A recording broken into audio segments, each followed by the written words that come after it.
Hey guys, so இந்த வீடியோவில் நம்ம கப்பியோட வின்டர் கேர் பற்றி தான் பார்க்க போகிறோம். ஸோ அதை பார்க்குறதுக்கு முன்னாடி நம்ம சேனல் இன்னும் சப்ஸ்கிரைப் பண்ணாமல் இருந்தீங்கன்னா ஸோ மறக்காமல் சப்ஸ்கிரைப் பண்ணிக்கங்க. ஸோ கைஸ், இம்போர்ட் கப்பியை ரைனி சீசனில் ஸோ எப்படி கேர் பண்ணிக்கிறது அப்படின்னு பார்த்தீங்க அப்படின்னா அதுக்கு நம்ம ஒரு 3 to 4 ஸ்டெப்ஸ் வச்சுருக்கோம். அது என்னென்னு பார்க்கலாம். ஸோ ஃபர்ஸ்ட் ஸ்டெப் பார்த்தீங்க அப்படின்னா நம்ம வாட்டரோட பிஹெச் லெவல்ஸை மெயின்டைன் பண்ணுறது. வாட்டரோட டெம்பரேச்சர் ப்ராப்பராக மெயின்டைன் பண்ணணும்.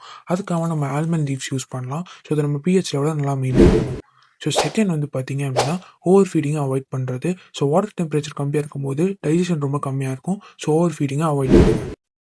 ஸோ தேர்ட் பார்த்தீங்க அப்படின்னா ஃபிஷஸ்க்கு காமனாக வர டிசீசஸ் பார்த்தீங்கன்னா அதிகமாக இந்த ரைனி சீசனில் தான் வரும். ஸோ மோஸ்ட்லி ஒயிட் ஸ்பாட்டு, அப்புறம் ஸ்விம்மிங் டிசீஸ், இந்த மாதிரி டிசீஸ்லாம் வரும். ஸோ இதுக்கு நீங்கள் என்ன யூஸ் பண்ணலாம் அப்படின்னு பார்த்தீங்க அப்படின்னா இதுக்கு சில மெடிசின்ஸ் அவைலபிளாக இருக்குது ஷாப்ஸில்.